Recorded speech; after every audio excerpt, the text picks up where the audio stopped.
Bismillahirrahmanirrahim. Assalamualaikum warahmatullahi wabarakatuh. Mari sama-sama kita awali pertemuan kali ini dengan baca basmalah. Bismillahirrahmanirrahim. Rabbi shrah li sadri wa yassir amri wa hlul 'uqdatam min lisani yafqahu qawli. Allahumma shalli ala Muhammad wa ala ali Muhammad. Teman-teman semua, kita kembali bertemu dalam mata kuliah pengantar bisnis startup. Dan pada pertemuan kali ini kita akan membahas mengenai konsep Agile Development, 12 prinsip Agile, lalu hubungan Agile Development itu dengan konsep Design Thinking dan juga dengan Learn. Nah, kalau kita bicara Agile, apa sih itu Agile? Secara sederhananya Agile adalah lincah. Artinya bagaimana kita sebagai pelaku bisnis ataupun bisnis kita sendiri itu bersikap lincah, mudah beradaptasi terhadap perubahan. Ya. Karena kembali lagi kita sadari bahwa sekarang di era industri 4.0 semuanya itu serba cepat berubah. Ya, semuanya memanfaatkan teknologi, semuanya serba digitalisasi. Ketika kita tidak mengikuti perubahan, ketika kita tidak mencoba untuk agile terhadap perubahan, ya kita akan terhambat, kita akan tertinggal. Ya. Nah, bagaimana supaya kita bisa mengikuti perkembangan itu, perubahan ini dengan kelincahan kita, dengan agile ini? Nah, kita akan belajar di sini.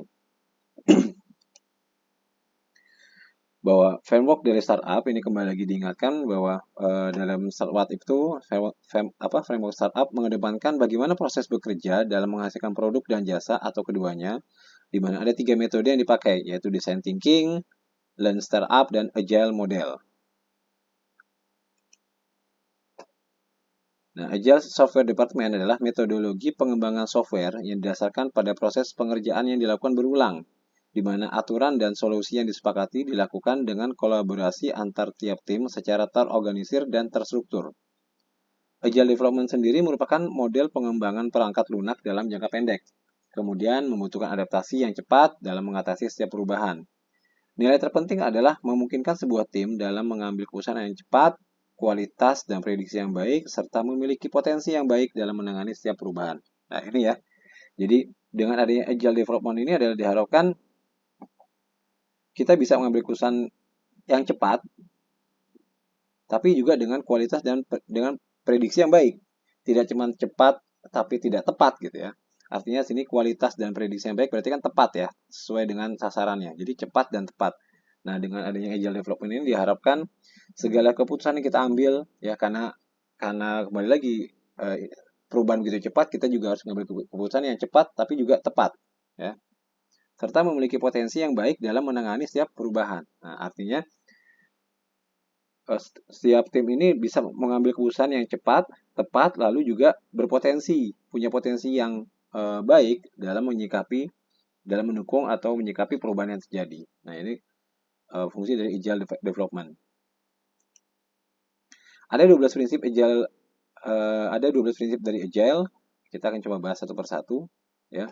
Pertama adalah satisfy the customer, welcome change, deliver frequently, work together, trust and support, face-to-face conversation, working software, sustainable development, continuous attention, maintain simplicity, self-organization teams, dan reflect and adjust.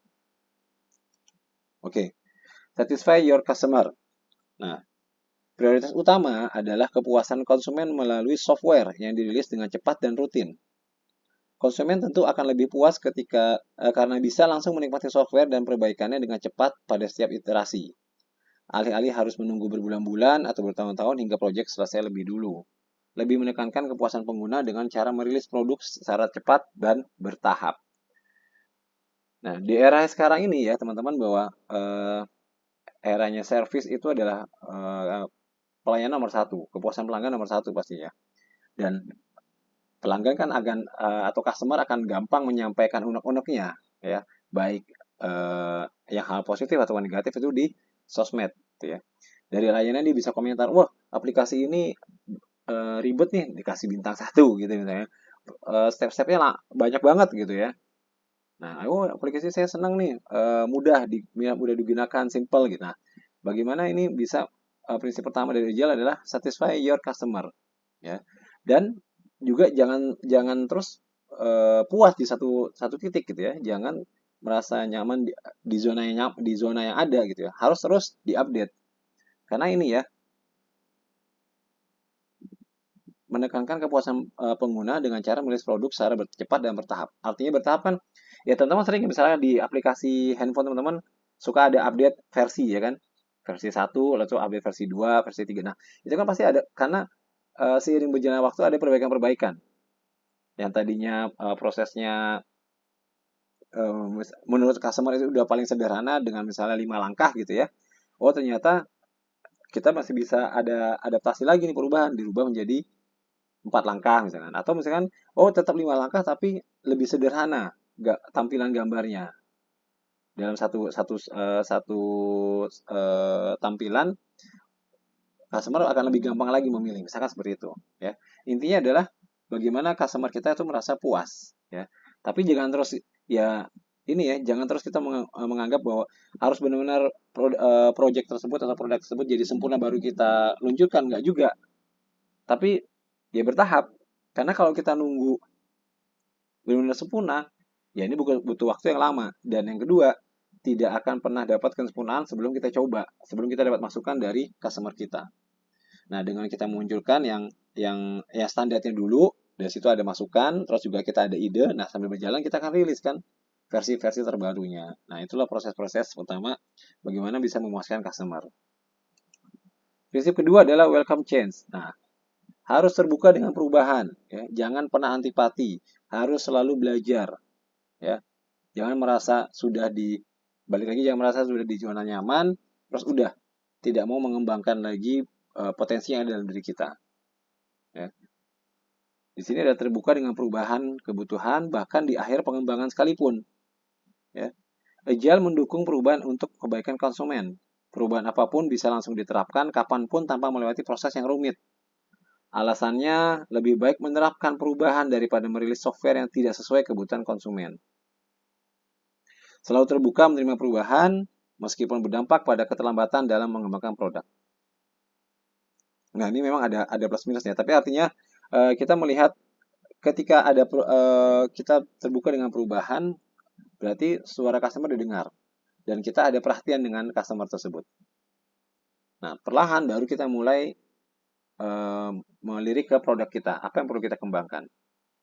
Itu gambarannya. Jadi welcome change, selalu terbuka terhadap perubahan. Ya, jangan pernah stuck atau berhenti di satu titik saja. Ya.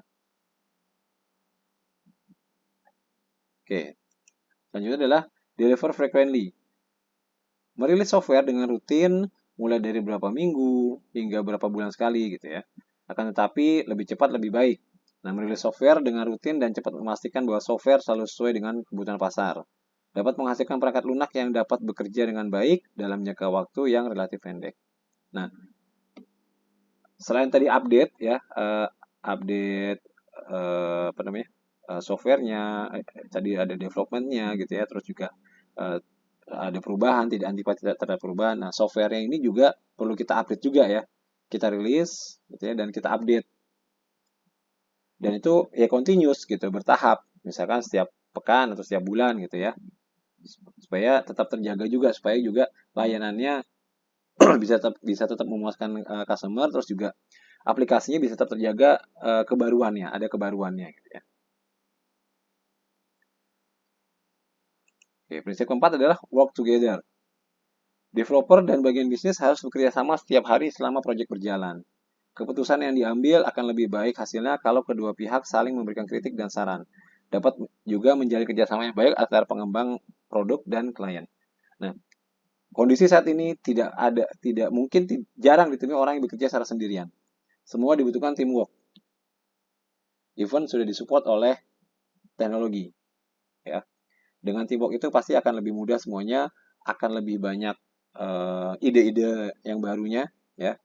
Jadi ya harus kerja secara tim, ya. Dan jangan pernah berpikir parsial ya, jangan terus menciptakan image yang negatif dulu terhadap rekan kerja kita. Tapi open mind, selalu positif bahwa dia bisa support di hal yang ini, mungkin dia ada kelemahan di bagian ini, nah itu bisa ditutupi dengan kelebihan kita misalkan. Nah, sebaliknya, mungkin kelebihannya teman kita itu bisa menutupi kekurangan kita. Nah, ini fungsinya work together.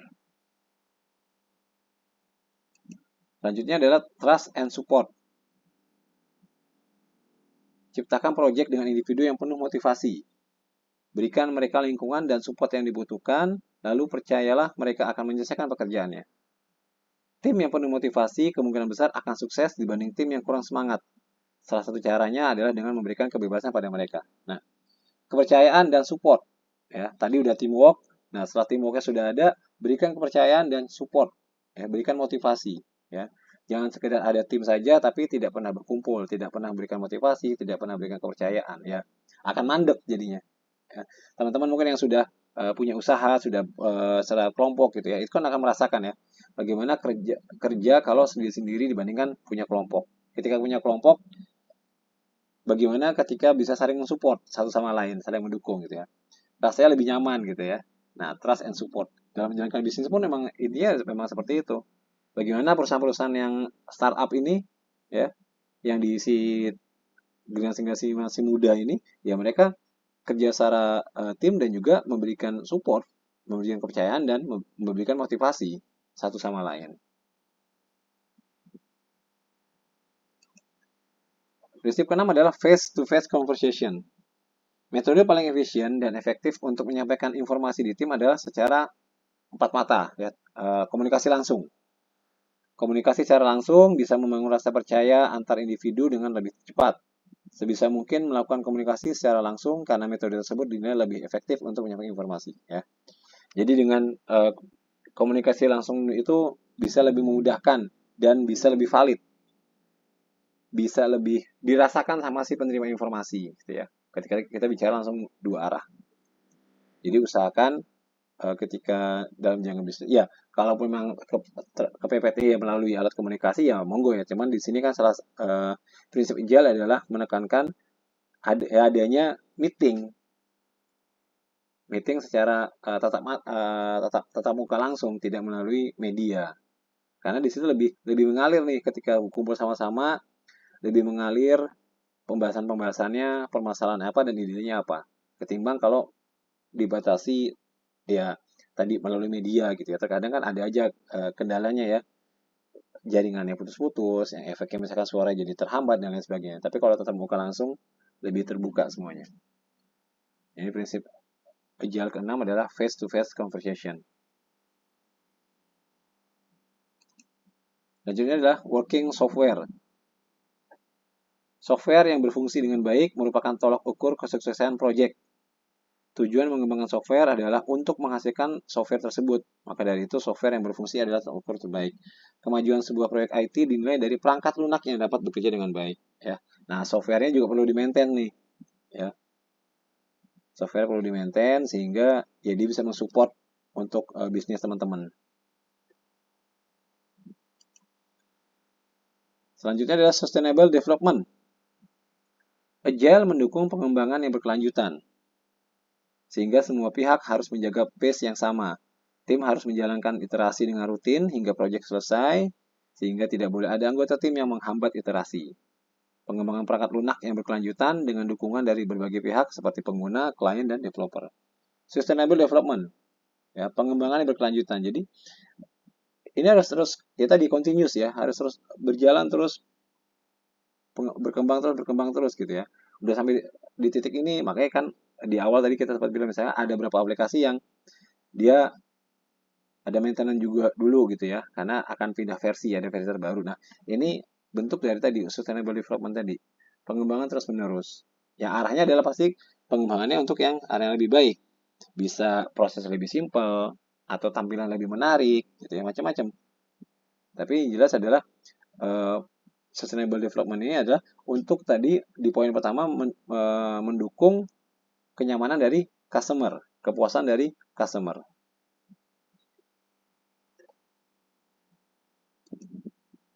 Lalu continuous attention, aspek teknis dan desain yang bagus bisa meningkatkan agility atau kelincahan ini ya. Anggota tim sebaiknya perhatian terus-menerus dalam meningkatkan kemampuan sehingga mampu menciptakan software berkualitas di tengah perubahan sekalipun. karena memiliki keunggulan dari segi teknis adalah hal utama dalam pengembangan perangkat lunak menggunakan metode agile. Ya, ini perhatian yang berkesinambungan terkait masalah tadi teknis ya. Tadi sudah bicara masalah softwarenya, nah ini juga harus di-maintain dan itu harus jadi fokus. Karena ya bisa dikatakan ya rohnya dari aplikasi kan dari software itu kan. Bagaimana softwarenya bisa bekerja dengan baik dan sehingga bisa menciptakan atau menghasilkan tampilan atau aplikasi yang baik juga gitu dari software tersebut gitu ya. Dan ini keunggulan software ini bisa menjadi pembeda ciri khas dari masing-masing perusahaan tersebut atau dari masing-masing bisnis tersebut ya.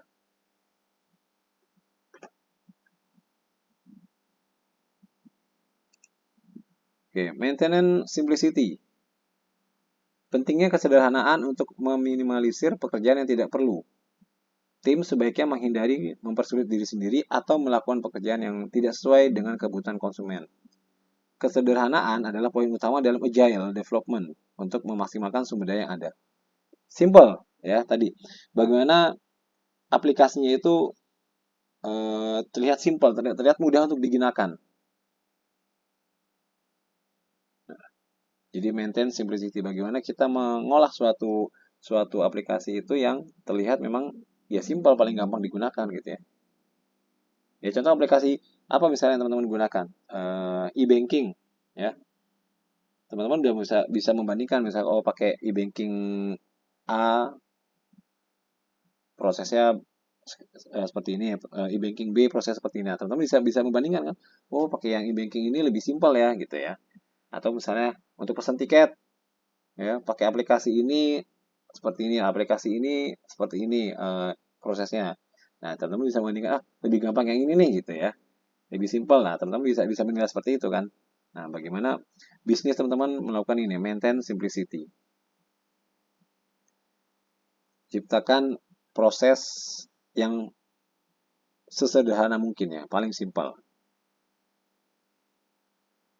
Walaupun pasti di awal mungkin dianggap kita sudah baik gitu ya. Ternyata tadi kan seiring dengan berjalan waktu adanya perkembangan ya kita evaluasi terus menerus, ternyata harus kita rubah lagi nih, kita update lagi ya nggak apa-apa ya kan, sering ya kembali lagi sering aplikasi-aplikasi itu lakukan maintenance atau update versi terbaru ya, itu fungsinya untuk seperti ini. Self-organizing teams. Tim yang mandiri akan menghasilkan arsitektur, kebutuhan, dan desain terbaik. Tim yang mandiri akan bangga dengan karyanya, sehingga mereka akan menghasilkan karya yang lebih baik daripada saat dikekang. Setiap anggota tim harus mampu untuk mengorganisir diri sendiri. Ya.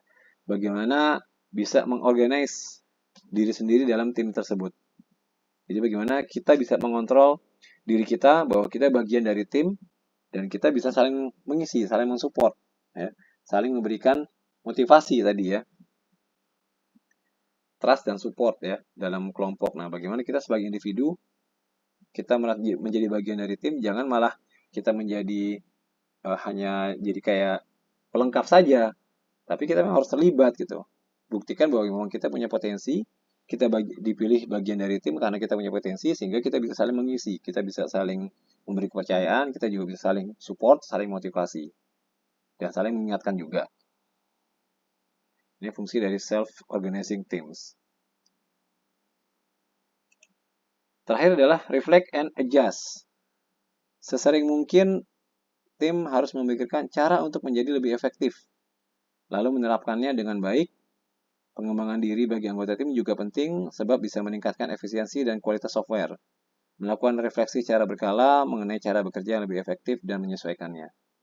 Reflect and adjust. Ya, ini mungkin kalau di bahasa manajemen, teman-teman belajar di pengertian manajemen, di bagian akhir pasti selalu ada namanya controlling atau evaluasi. Ya.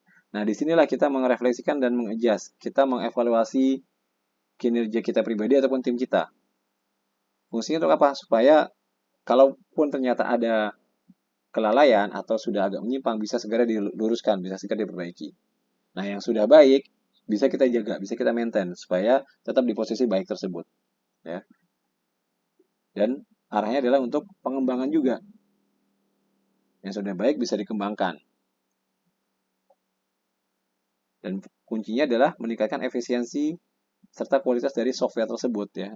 Balik lagi untuk masalah software ini, rohnya ini dari bisnis. Ya, efisiensi dan kualitas software dengan melakukan refleksi secara berkala. Baik, ini tadi 12 prinsip dari Agile.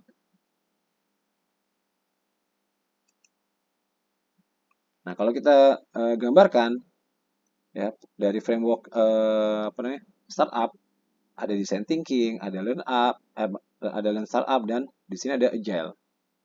Kita mulai dari design thinking dulu, bagaimana pola berpikir kita. Pastinya pola berpikir berangkat dari adanya permasalahan dari customer. Nah, berarti kita harus ada namanya empati dulu. Kita tumbuhkan rasa empati dulu.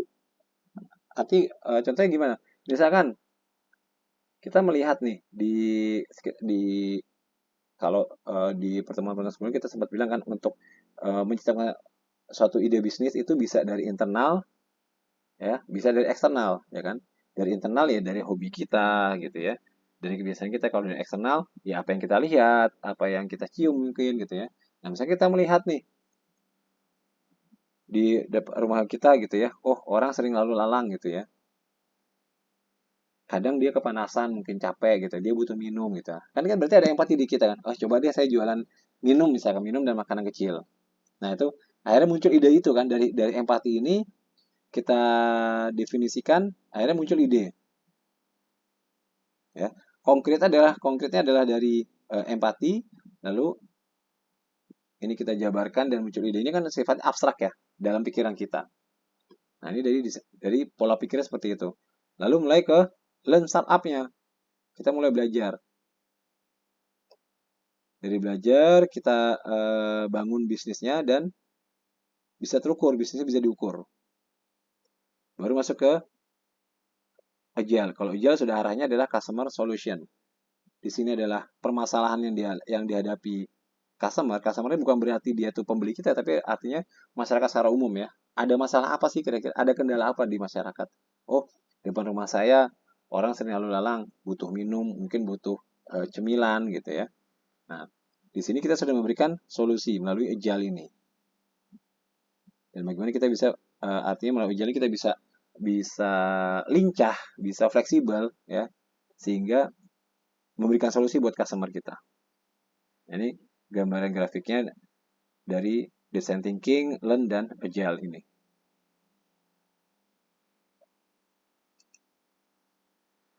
Design thinking itu bertitik berat pada menemukan masalah yang benar ya. Jadi tadi di awal kan masih ada masalah apa di customer-nya gitu ya. Kita mencari untuk menemukan masalah yang benar. Lalu memberikan pilihan-pilihan solusi. Selanjutnya berbagai solusi dipelajari dan divalidasi dengan konsep build, learn, dan measure dengan membuat MVP, minimum viable product, pada konsep learn startup. Jadi paling nggak kita bikin produk yang sederhana dulu ya, ketimbang kita harus benar-benar jadi yang proses yang besar terlambat, kelamaan, butuh waktu yang lama. Tapi ketika tadi kita sudah berpikir insan, oh minimal dia butuh minuman dulu nih, kita sediakan minuman. Nanti itu berarti MVP kan, dalam waktu cepat kita sudah sediakan dulu. Nah, proses agile-nya sudah mulai berjalan, ada solusinya. Nah, mulai berkembang. Oh, minumannya mulai bervariasi nih, dari cuma minuman air mineral sampai minuman yang ada rasanya, ya. Atau dari yang dingin sampai ada yang minuman panas. Terus, oh mungkin nggak cuma minuman, ada makanan-makanan cemilan. Cemilan pun sekarang udah berbagai macam merek ya. Nah, itu proses pengembangan. Tapi minimal kita ada MVP-nya dulu. Tidak harus langsung brek sempurna, itu akan makan waktu yang lama. Yang dikhawatirkan adalah ide teman-teman keburu diambil sama orang lain, ya, yang sudah menjalankan bisnis sama juga. Nah, kan seperti itu ya. Jadi dengan konsep build, learn, measure, membuat MVP pada konsep learn startup. Setelah divalidasi di customer awal, maka pendekatan agile development digunakan untuk membangun produk dengan cara yang benar. Nah, setelah MVP ini lalu divalidasi dengan agile-nya tadi, kita menemukan solusinya, baru mulai kita bangun produk dengan cara yang lebih benar lagi, kita perbaiki lagi, kembangkan lagi.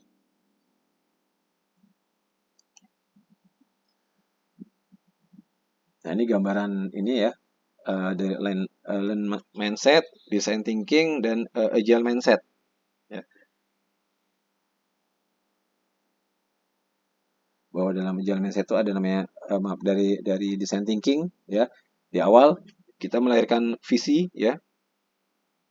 Jadi kita punya gambaran ke depannya, kita mau mau yang kita lihat ada masalah di luar, kita punya punya visi, kita mau ngapain sih masalah ini, mau kita apakan ke depannya, atau saya mau jadi seperti apa ke depannya terhadap masalah ini ya.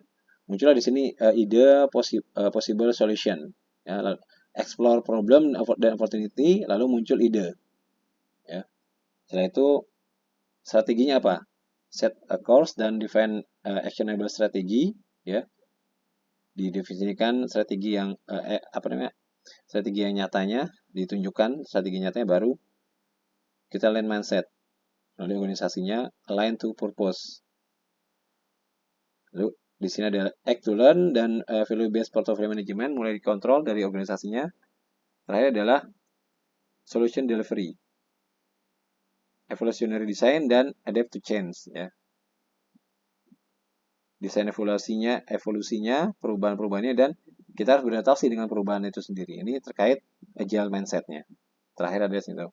Jadi kita tadi sudah buka usaha minuman, berkembang, terus ya kita juga terus jangan stop berpikir, terus berkembang lagi. Tadi habis minuman ada makanan ringan, oh ternyata nanti ada perubahan pola lagi nih. Apa yang harus kita antisipasi terhadap yang perubahan yang terjadi di lingkungan kita? Oh, misalkan warungnya akhirnya tokonya dibikin lebih menarik dengan hiasan-hiasan lampu misalkan, atau dibikin tempat kayak tenda juga untuk nongkrong misalkan. Jadi orang minum bisa agak betah dulu di tempat kita, akhirnya kan yang tidak cuma beli satu barang bisa jadi 2 barang, 3 barang, karena apa? Karena duduk di warung kita dan melihat, akhirnya punya ketertarikan untuk membeli barang yang lain. Itu satu contoh ya.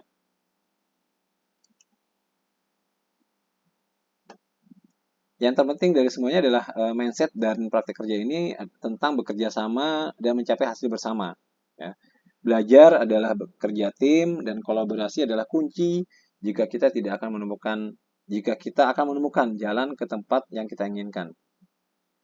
Tidak ada satu cara yang benar, juga tidak ada satu mindset tunggal. Namun secara keseluruhan, elemen dari setiap mindset membantu kita menemukan jalan ke depan. Inisiatif inovasi dapat berkisar dari menjelajahi ruang masalah yang abstrak hingga eksperimen dengan sebuah solusi sebelum terus meningkatkan solusi yang sangat konkret dalam ruang pasar tersebut ya. Ini ya yang perlu teman-teman ingat dalam mindsetnya adalah ini kerja tim ya. Kerja tim dan untuk mencapai hasil bersama. Ya, jangan merasa unggul sendiri, jangan merasa paling pintar sendiri ya. Dan yang terpenting adalah selalu punya inovasi.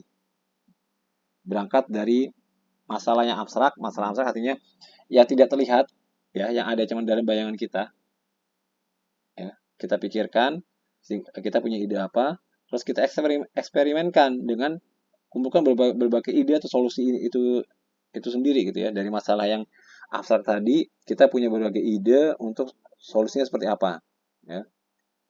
Dan pada akhirnya solusi-solusi tadi kita wujudkan dalam bentuk yang nyata, yang konkret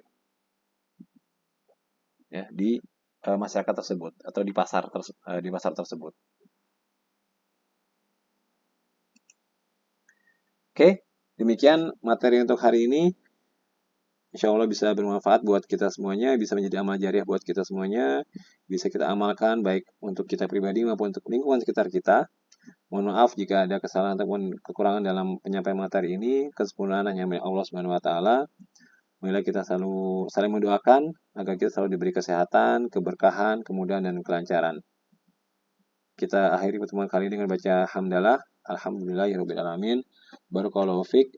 Wabil hidayah wa taufiq. Ihdinas siratal mustaqim. Assalamualaikum warahmatullahi wabarakatuh.